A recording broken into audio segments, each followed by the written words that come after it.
The franchise tags given out at the deadline are indicating that David Montgomery likely won't be back with the Chicago Bears next season. But it also means Ryan Poles is going to have his choice of all the top offensive linemen on the market. You are Locked On Bears, your daily Chicago Bears podcast. Part of the Locked On Podcast Network, your team every day.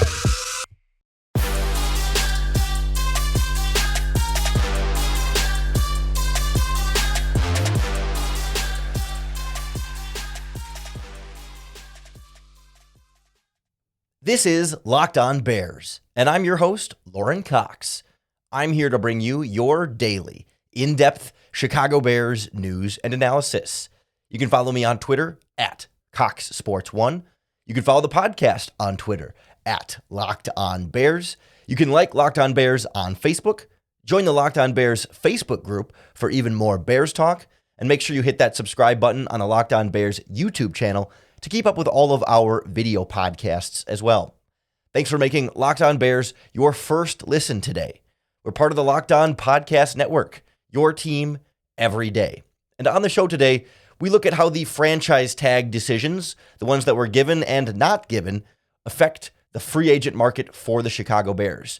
We'll look at the pass rushers, who's back, who's not, who's becoming available, and what options the Bears may have in that direction. We'll look at the offensive line and how it looks to be a robust free agent class, at least at the offensive tackle position, that should give Ryan Poles quite a few options. But we start with the running back position, where we saw, three different franchise tags handed out to Saquon Barkley, Tony Pollard, and Josh Jacobs, and why that points to David Montgomery likely not returning to the Chicago Bears. Barkley was a guy that Chicago Bears fans have talked about this offseason as like the fun signing, the one where you have a lot of salary cap space and you don't really need a Saquon Barkley. You don't need an upgrade at the running back position, but imagine how much fun it would be to have a running back of that caliber paired in the backfield with Justin Fields. And so the thought was like, well, if you can't get Barkley, then maybe you could get Josh Jacobs. He could still be a big-time upgrade in this Bears backfield, or even maybe Tony Pollard, but 1, 2, 3, those guys all come off the board. And the thought was like, well, if you don't get any of those guys, at least you could still re-sign David Montgomery and just kind of run it back with the running backs, pun not intended, but I will certainly take it, with the running backs that you had on the roster last season.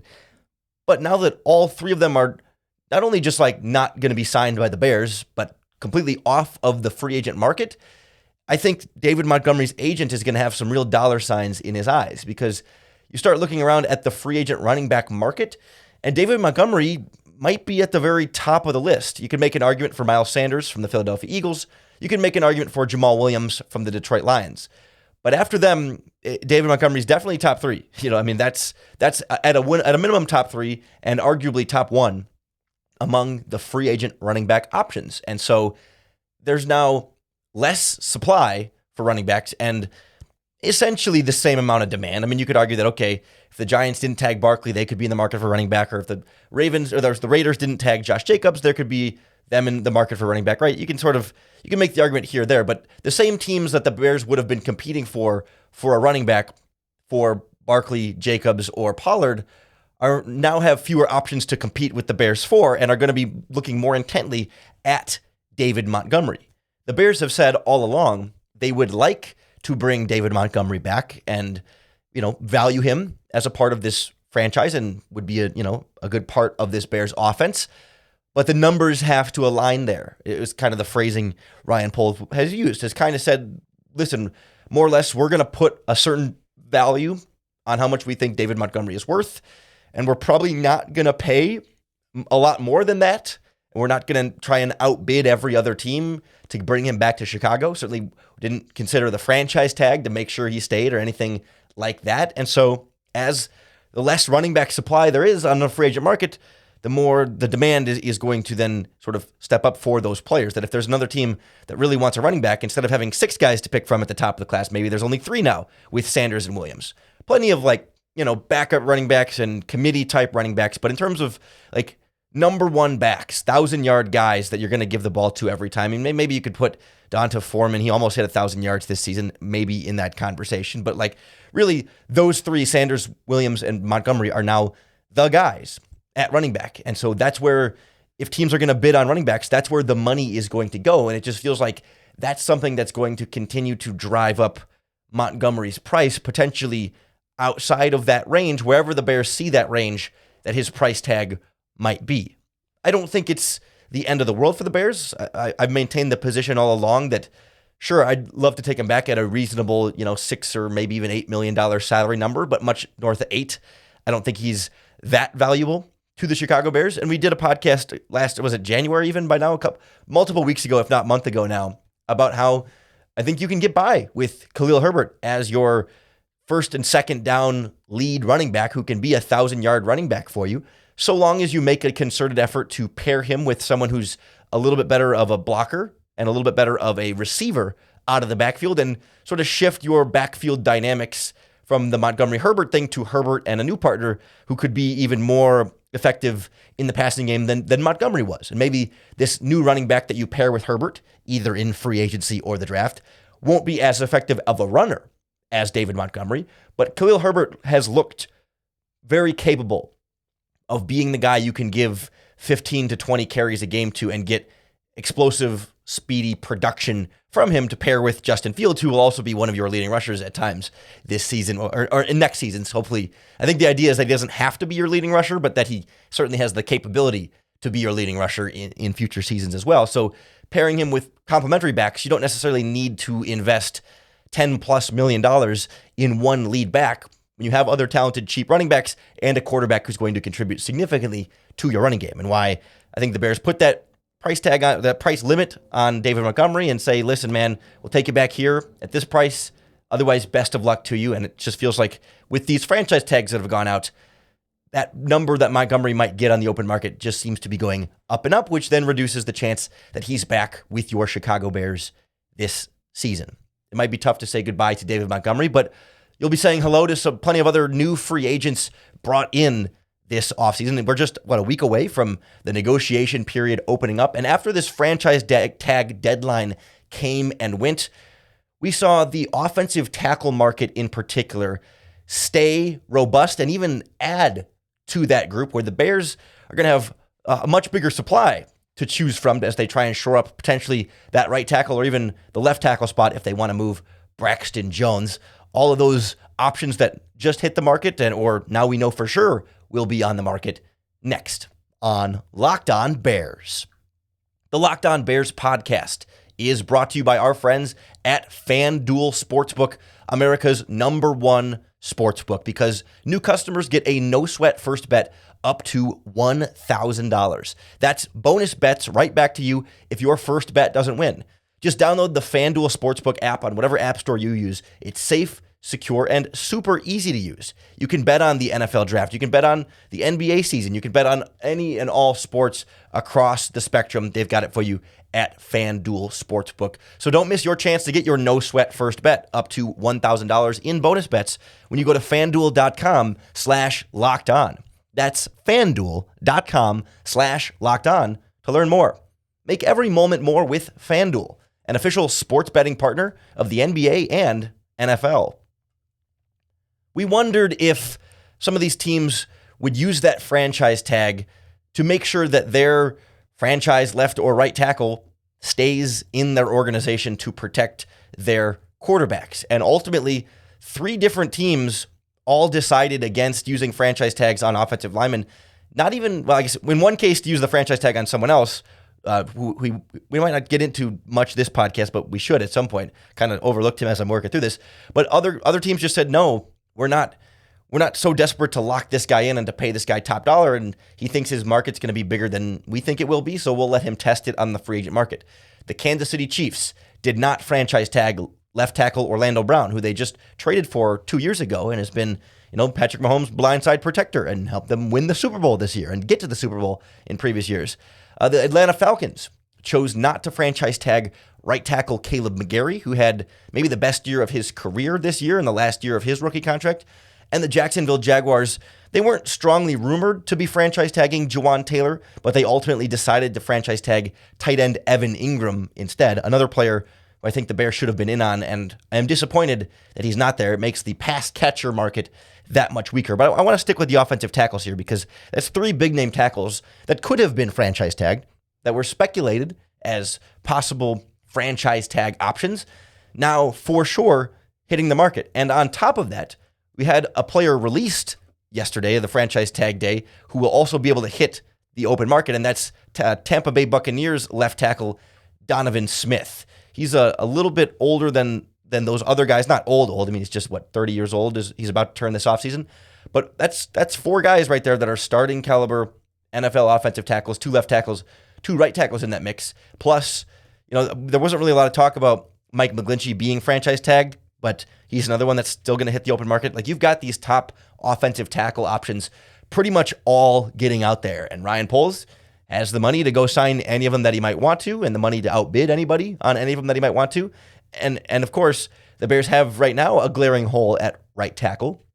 They could opt, I guess, to move Tevin Jenkins from right guard back to right tackle. Then you'd have a hole at right guard. They could opt to move Braxton Jones from left tackle to right tackle and have the hole at left tackle. But regardless, there's a need for at least 1 starting offensive lineman, and maybe 2 if you release Cody Whitehair, and maybe 2 if you're not thrilled with Lucas Patrick and Sam Mustipher as your center options next year. But regardless, tackle is kind of going to be the place that I think we expect the money to go because it's the most obvious current hole right now. This bunch of the group that we're talking about here that didn't get franchise tag and got released is an interesting group because I don't think Orlando Brown, Caleb McGarry, Jawaan Taylor, and Donovan Smith, none of those guys to me jump out right away as, yeah, go sign them. Give them not as much money as they want, but go outbid everybody to get that guy because you need him specifically on your offensive line. I think it's good that there's a greater supply of offensive tackles, but honestly, I would still take Mike McGlinchey from San Francisco 49ers over any of those 4 guys. Not because I think McGlinchey is purely the best of the 4, the most talented of the 4, but perhaps from a value standpoint, what you're going to get for what you pay for. For example, Orlando Brown. Everyone looks at him as the top left tackle hitting the market, a guy who wants to be perhaps the highest paid player at his position, who's been the blindside protector for Patrick Mahomes. I'm kind of a no thanks on Orlando Brown, for a couple reasons, mainly because of the price tag. He wants to be potentially a $20+ million left tackle. And I don't believe, A, any offensive lineman individually makes that significant of an impact to be worth that much money. But B, I don't think Orlando Brown is that good either. Is that good? $20 million good. I'm not saying he's not good. But you talk to Kansas City Chiefs fans, and certainly Chiefs analysts and people in the media, the Chiefs offense had to do a lot of double teams to Orlando Brown's side and tight ends helping out and chipping on that side. It was a part of their offensive game plan that they knew they had to help Orlando Brown quite a bit. You do not pay $22 million a year to a left tackle that you have to help quite a bit. I'm not sure you pay it to any left tackle, maybe some slight exceptions in there, but when it comes to building the offensive line, it's not about like one great offensive lineman does not make the other 4 guys that much better. Maybe the center, but one great offensive tackle does not make your other 4 offensive linemen better. It's about how good all 5 are and how good your worst offensive lineman is. So there's no need to spend tip-top dollar at one guy at one position. Invest a lot across the board, but it doesn't need to be heavily weighted in any one individual. And Orlando Brown, I will let someone else spend way too much on Orlando Brown, and I will personally spend less money on one of the other tackle options, and I still feel like McGlinchey might be that guy. When it comes to like Caleb McGarry from the Falcons or Jawaan Taylor from the Jaguars, both right tackles, they're both kind of opposites in my mind, and neither one is a perfect fit. You got Jawaan Taylor was a much better pass protector, but really kind of struggled in the running game. And the scheme fit there is a little bit funky in terms of how you want to get him in this Bears offense. But then Caleb McGarry was great as a run blocker and got people moving on the ground game, but struggled a lot in pass protection. And if both of those guys are going to want pretty significant contracts, they're not going to come cheap. They were almost franchise tag. Like, they're going to want big deals from their next team. I don't know if I want to pay big deal contract to one of either of those guys that has a fairly significant imbalance in terms of weakness in their game, one being a better run blocker, one being a better pass blocker, and the other one struggling in the opposite area. Donovan Smith is interesting. I think he's a little bit more well-rounded. He had some injury issues this past season, and he is a little bit on the older side. If he comes cheaper, I would definitely consider him as a pretty intriguing option there. But I again come back to McGlinchey personally from the 49ers, their right tackle, as the guy who feels to me like the surest thing. He's good in pass protection. He's good in the ground game. Maybe he's not elite in either category, but he's solid, he's durable, he's reliable. You know what you're going to get, and I'm willing to, that's what I'm more willing to invest in right tackle, as opposed to like those other guys that carry just some amount of red flag or some amount of question and some amount of value thing that I think McGlinchey's my guy first and foremost. And then from there, we can start to have this conversation about, okay, then what? If not McGlinchey, do you go to Taylor then? Do you go to McGarry? Do you go to Donovan Smith? They're just a little bit lower down the list when it comes to the offensive tackle position. But it's important to get that right, to make sure you're blocking for whatever running backs you're going to have, like we were just talking about. And of course, giving Justin Fields more time. That's always going to make the offensive line so important for this Bears team. The Bears are also going to need a major upgrade on their pass rush on the opposite side. And as we sort of went through this franchise tag day, so one name the Bears have been speculated around, not tagged. One Bears target already tagged, and a couple of other names became available for the pass rush. So we'll get a better sense of what this marketplace might look like and what options the Bears will and won't have in the pass rush department next on Locked On Bears. We already knew Daron Payne from the Washington Commanders was franchise tagged well ahead of the deadline, but it's important to acknowledge that that does affect the market here for the Bears. It clearly makes Javon Hargrave, I think, the top free agent defensive tackle, interior defensive line prospect. You can argue about, okay, top pass rusher versus, the edge guys in there, but I think Hargrave kind of pretty well takes the cake across the board with Daron Payne, franchise tagged well ahead of time. But one guy who did not get franchise tagged that there was some murmuring about the possibility of was Dre'Mont Jones from the Denver Broncos, a young interior defensive lineman who's mostly played like that 5 technique, but has done some 3 technique stuff. They rotate him around that defensive line in Denver. Young and ascending type player who's had a couple of good seasons over there, but has also played with some really premier pass rushers, namely, Von Miller for a little while, and then Bradley Chubb up until about halfway through this season, but had 6.5 sacks this year in only 13 games, 5.5 sacks the year before, and 6.5 sacks 2 years ago. So it's like 3 seasons in a row breaking the 5 mark. That's not a 10 sack a year interior pass rusher, but that's somebody who can get some interior production. And let's be honest, he wasn't always schemed in a position to be like the pin your ears back penetrating pass rusher. So there's some room for scheme to improve those numbers. And it's also true that sacks are not the end all be all for interior pass rush. And that also we shouldn't expect like 10 sack a year guy from the defensive tackle position. It's not something we see a ton of across the NFL. So, we got to make sure our Dre'Mont Jones expectations are set appropriately, even though he may still get pretty big free agent dollars when it's all said and done, because he is young. He's still only 20, just turned 26 years old this offseason, still getting into his prime. So you feel like, you start to get a better Bears defensive line around him with other pieces, and he could be an important piece, not the dominant interior pass rusher piece, but a guy who can be a starter, can rotate in there, can get you some pass rushing snaps, and also still hold up pretty well in the running game as well. So he's kind of the new young guy that I think Bears fans have really turned their attention to with Daron Payne no longer on the board, and Javon Hargrave being older at age 30, not quite the young ascending guy, but a really, really good interior pass rusher. That would still be my highest priority in that regard. We did not see this New Orleans Saints choose to franchise tag Marcus Davenport, for example, that they couldn't afford to franchise tag anyone, so that wasn't a surprise. So he hits the free agent market as an edge rushing pass rusher. And then 2 pass rushers were released within the last couple of days. The Kansas City Chiefs announced that they are planning to release Frank Clark. I believe they're going to wait until the start of free agency to release him. I think there's some salary cap reasons why they're going to do that.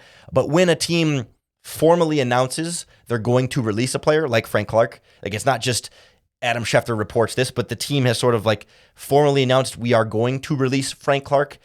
There's rules in the NFL that allows Frank Clark to now begin negotiating with other teams ahead of free agency before he's released. It's just a quirk that allows teams to work around the cap issue while also giving the player the flexibility to start their free agency when they know they're going to be released from the team. So Frank Clark, is absolutely available. A guy who, has certainly a very checkered past there and had a couple of disappointing seasons after some strong starts there with the Kansas City Chiefs, but made some plays in the playoffs, made some Pro Bowls in there as well. Even if it was a little bit of a down year this year, he's a guy who we know could be a pretty big threat off of the edge there, but also about to be 30 years old this offseason. Not a young guy, and that's part of why you see him released, right? When we get into this salary cap casualty discussion, they're not releasing young ascending players. They're releasing older players that were underperforming and maybe a little bit overpaid as a result. Similar category for the other pass rusher released, Bud Dupree from the Tennessee Titans. Longtime Bears fans might remember back in that 2015 NFL draft, he was one of those guys that we were talking about as a potential Chicago Bears draft pick that year that the Bears drafted Kevin White with the 7th overall pick.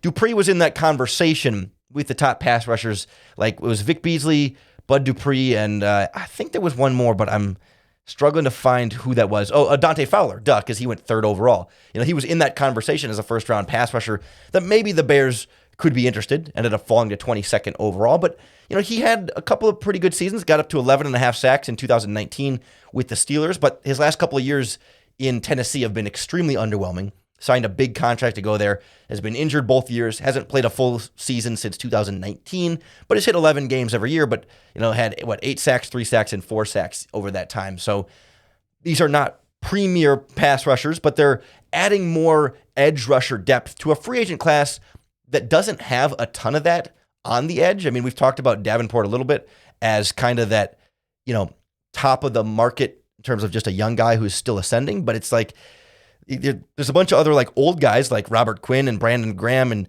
Jadeveon Clowney that are good players and certainly household names, but just not in their primes and not really where they used to be earlier in their career. So the more players you can add to that market, the more options the Bears have. Maybe it brings down the price tags of everybody else and gives them, room to get a veteran in there. This is a young Bears pass rush, that defensive end position, especially after releasing Al-Qadim Muhammad. It's Travis Gibson, who's entering his, 4th year now or 3rd year?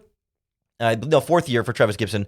It's Dominic Robinson, who's entering his 2nd year, and that's pretty much it for the edge guys. I mean, Justin Jones on the interior is a more veteran, but they're going to need some experience to go with these defensive ends here, and some of those older guys might be able to be good mentors to help develop the young pass rushers that the Bears have. The Bears are likely still going to need to draft a pass rusher or two. A defensive end and a defensive tackle in the draft would be great, especially if you add some extra draft picks when they trade down from the number 1 overall pick. I think this is all going to be part of that process, but it's good to see slightly more robust free agent classes at defensive line and offensive line. Winning in the trenches is going to be important for the Bears. And while the running back class shrinks a little bit, maybe that means the end of David Montgomery, but that was going to be more of a luxury for the Bears anyway, and really the meat and potatoes, the important things are going to get done in the free agent groups that are a little bit more robust. So at the end of the day, it's not all good news, but it's better news where it's more important for the Bears, and maybe we should be starting to prepare our goodbyes for David Montgomery just in case. Not out of the question that he comes back, but just feels like that's the likely path that we're trending down. But we'll be excited about the offensive and defensive linemen the Bears go out and sign, perhaps a linebacker, perhaps wide receivers. I mean, you name it. The Bears have a lot of needs to fill, and we'll be breaking all down. We will be breaking them all down for you. You can try to get 4 words in at the same time there. We will break them all down for you right here on the Locked On Bears podcast. So make sure you hit that subscribe button wherever you listen to podcasts or on the Locked On Bears YouTube channel to keep up with all of our daily, in-depth Chicago Bears news and analysis. Really appreciate you making Locked On Bears your first listen today. You can check out Locked On NFL Draft if you're looking for your second listen here on the Locked On Podcast Network for more draft talk from our new hosts over there. And also a little programming note I want to plug for you. I'm going to be doing a Chicago Bears offseason preview and prediction live stream with Bleacher Report on this Thursday, March 9th.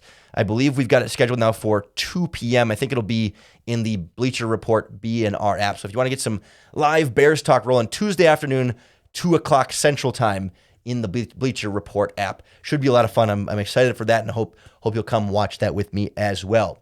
Hope you'll come back tomorrow for another episode of Locked On Bears, and of course, another opportunity to bear down.